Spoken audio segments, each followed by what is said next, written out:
Hello YouTube, this is Big and Little Reviews. My name is Dean Norfolk and this is Cynthia. And today we are going to be doing an anime review of Angel Beats. And I shall start off. Angel Beats is probably one of my most favourite anime, and I think near enough every otaku knows this, that it's the closest that you can get to crying, but you can so cry. Sad. One of the saddest, but I did not cry, but I came very close to it, which is weird for me. But there's a lot of comedy in it, a lot of action. There's some romance as well, but it's very sad as well. But such good anime. It's about basically a load of people who have died in certain ways, and they're all young children, aged under 18 or 18 and under. And when they die, they go to a school to try and fulfil their wishes, so they can pass on to the next life. But there's this certain group called SSS members, and they're trying to fight against this being called Angel, which they think is something trying to make them go, kill them and make them go on, but they cannot die in this world, so it's a bit weird. But basically they fight against her, and they live their everyday lives doing that, being delinquents near enough within a school. But very interesting anime, and Cynthia will explain more. There's about 13 episodes in this anime, and it's a really sad one. I actually cried. I am a big wuss. I cried my eyes out. But this Angel person, and they always change their name. I find that hilarious. They're always like, I don't know what the name is. Like, they'll just switch it on and off, and I find it hilarious. But Angel, they think, is this horrible person who's going to send them to the other side. And really, in reality, you get to find out that other different story about her, and I'm not going to give it away, but you find out a different story about her. And so these group of people, like, they don't go with the flow of things. Other people, they're like not real people like they are, and they don't pay attention in class. So, because they think that if they pay attention and do what everyone does, they'll get sent to the other side. So they are the rebels of the school, and it's really sad, but also there's some funny parts in it to make it not as sad, but more enjoyable, I think. There are quite a few funny parts. One of my favourite is when they use guns to fight off Angel, and when they go down to this forge to go get the ammo, the traps have been turned on because Angel's there, and each time a trap happens, one of them has to die to save the others. And I think my funniest part is where you've got this guy called Noda. He's got this giant halberd, which is an axe with a little spike on the end, a bit like a javelin, but with an axe on the end. And he just walks on and goes, "Oh, nothing can hurt me," and all you see is this hammer just swing and whack him into a wall. That was funny. That was very funny, one of my funniest moments. But there is a lot of good funny moments. Like, one of them is they go through this little corridor and both doors shut, and there's just lasers and they have to dodge them. And there's this big, really big guy called Matsuhida, and he can't, like, there's this one with an X and like 2 lines above it, and he can't dodge it, and all you hear is "ah!"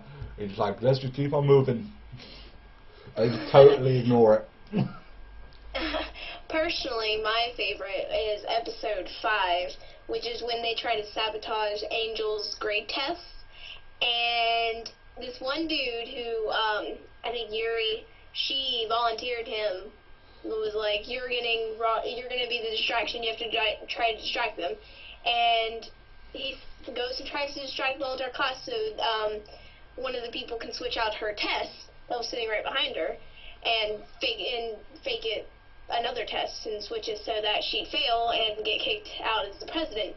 Well, he fails at trying to distract the whole class, and he sits down and he gets rocketed right into the ceiling. And as they do the scene, they put it in slow motion and put the saddest Japanese song ever on. Oh, it was so hilarious. That's so funny. And one of the dudes that was like kind of nerdy, who had, I think, yellow hair, and he tried to distract the class because it was his turn, and he just rips off his shirt, and you just see the most perfect abs ever, but he fails at it, and then the same dude gets rocketed into the ceiling again. Yeah, that's quite funny, but there is a sad part of that because she does get kicked out as student council president, and the Vice is sort of a crazy kind of dickhead. So I won't spoil it for you, but it gets hellish from there on. It's pretty funny, and it gets sad. I know. I will recall for y'all 2 episodes that were really sad. Episode 3, which was basically they have this little distracting kind of band. It's a really good band, and it's GDM. That's what it stands for, and it's Girls Dead Monster. And they perform a concert, and one of the girls that's the lead singer, she has this really, really sad past, and as she's singing, something happens, and she basically, it's pretty sad. I'm not going to ruin it, but that's one really upsetting episode for me, and it's just sad. I can't, I'll be in tears if I keep explaining, but I think the most sad that me and Dean can agree on would, I think it'd have to, I mean, personally, I could agree on this. I think he could, I think it's episode 10 where Yui, which is the fangirl of that band, she's like really kind of annoying, but in this episode you get to like really get to know her, and it's so sad because her one true wish, and that's how she can pass on, is she wants to get married because she was handicapped in her past life, and it's just sad. She couldn't physically meet anyone, and like she asked like the main protagonist, Tanashi, like, hey, my final wish is, would you marry me in real life? And it was sort of like, wow, he didn't know what to say, and his best friend came in and said, and done a whole story on it to say how he would do it and how he would marry her. It's such a sad episode, like probably one of my favourite parts. Yeah, I think his name was Hinata, something like that. Hinata, yeah.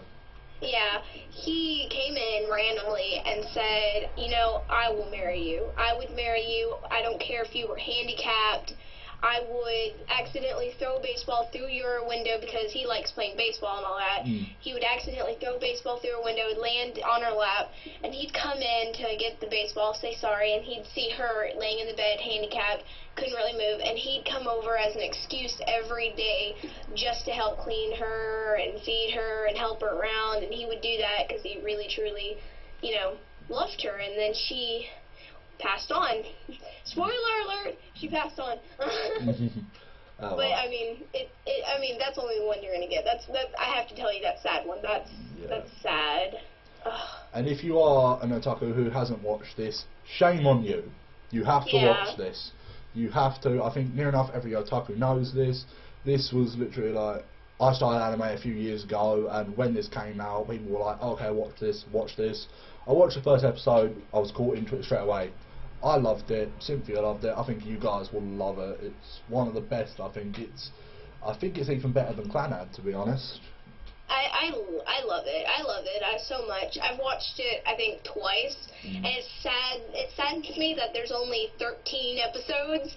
It's like, no, give me more. But there's a reason why there's only 13 episodes. So I think y'all should definitely watch it. Check it out. I'll leave a link for the first episode in the description, so y'all can go check that out if y'all want to. Yep. Okay. And that's our review for this week. So we will speak to you again when we have seen a new anime and give you a new review. We shall see you later, YouTube. Bye. Bye, subscribers.